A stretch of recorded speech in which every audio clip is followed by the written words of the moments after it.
although we live in a world that's much better than when I was a young man, there's still a lot to be done.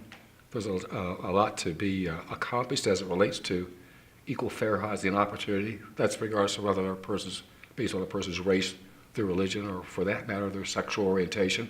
We've made a lot of progress, but at the same time, there are some disheartening stories. I hope that one day there will be no need for a home, and that there will be no need for fair housing advocates to do such things. But at this present time, I just don't see that.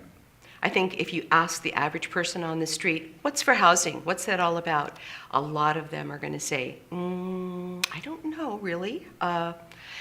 And a lot of people think it has to do with affordable housing or landlord-tenant laws, things like that. That's what this conference is all about. I think it's fantastic. It's so cool. It's frost. Challenges to developing education and outreach to housing providers.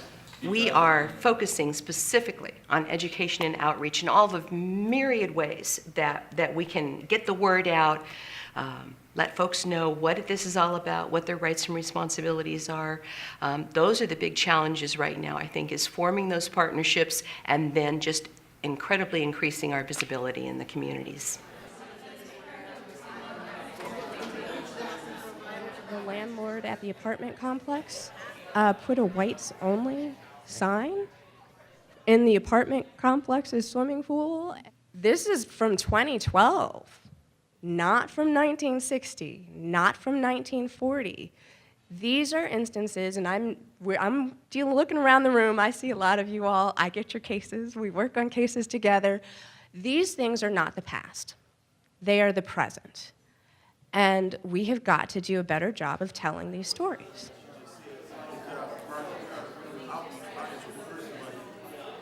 Well, the primary challenge in fair housing and fair housing enforcement in education outreach is the funding. Whether you were talking about fair housing at HUD, the not-for-profit agencies, education and outreach, there needs to be more resources devoted to fair housing.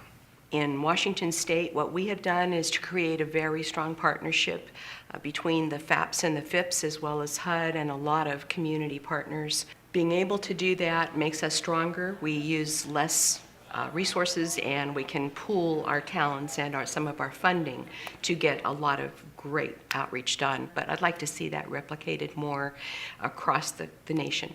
There may be some ways to collaborate. That when you're talking about federal money and trying to connect and bring it together, that's lots of red tape and bureaucracies. But I would hope that we can find a way, whether it's through the not-for-profits, to collaborate. Housing, public health, these are things that are interconnected. Transportation.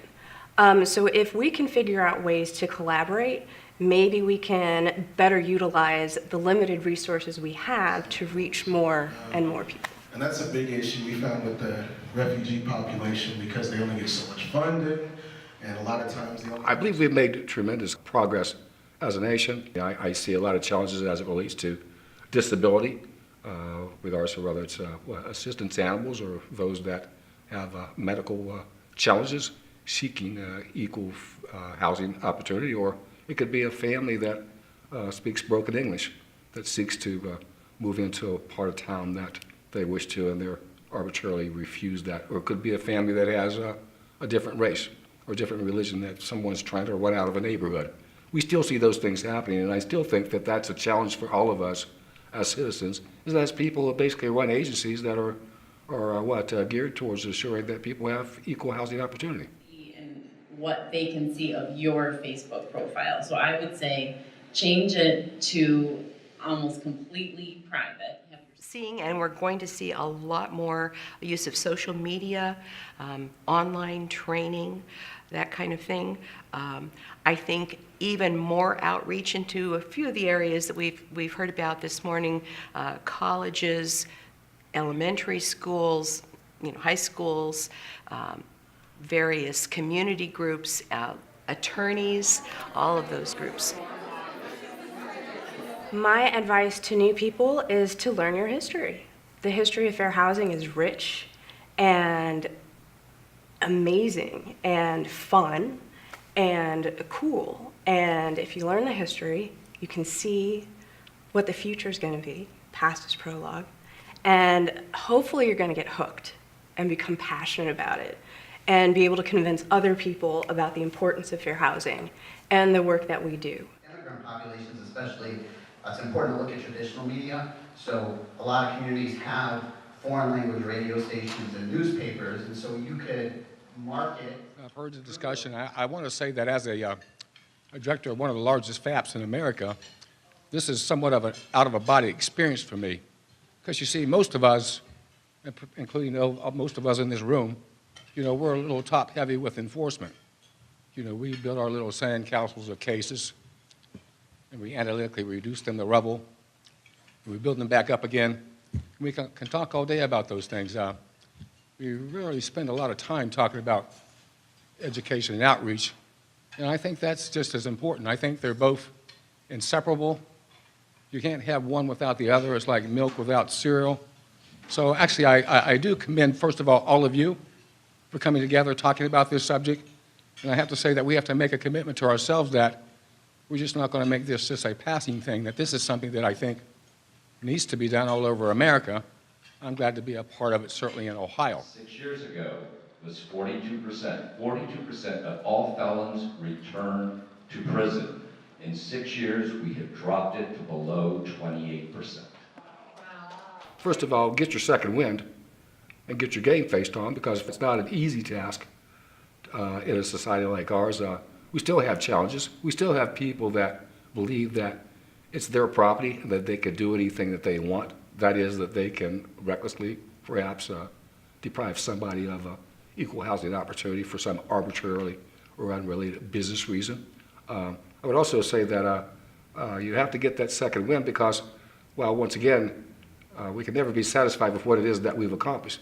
Today, it might be a Jewish family that was denied housing. Tomorrow, it might be a gay couple that's refused housing. The next day, it could be somebody that speaks broken English. So I say that while it is that we need to work hard to, on a day-to-day basis, to make sure that people are aware of what their rights are, we need to be just as vigilant in enforcing those rights.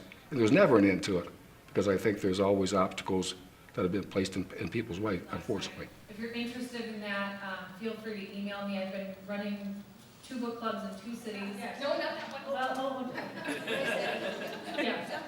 Yes. So I've seen a lot of people come and go through our local fair housing agencies. Some of them just spend a year or two in the fair housing area as a springboard to something else, and that's fine. I'm sure they do adequate work, but I think the ones that really succeed and really promote fair housing are the ones who put their hearts into it.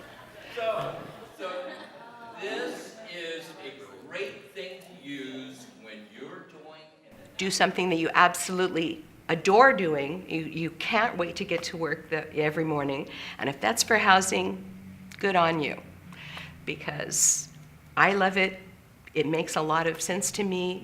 It's very meaningful to a lot of people. And I love to see that with people who are new in the field, just jumping in with both feet. Free to give the website out to anyone, and they can. But you need to include them in your program so you know exactly what they need. I hope that the ideas and resources and talent and experience in this room that has been shared is absolutely outstanding and really epitomizes what fair housing is as a movement. I think that's a very critical point as educators that I want you not to forget.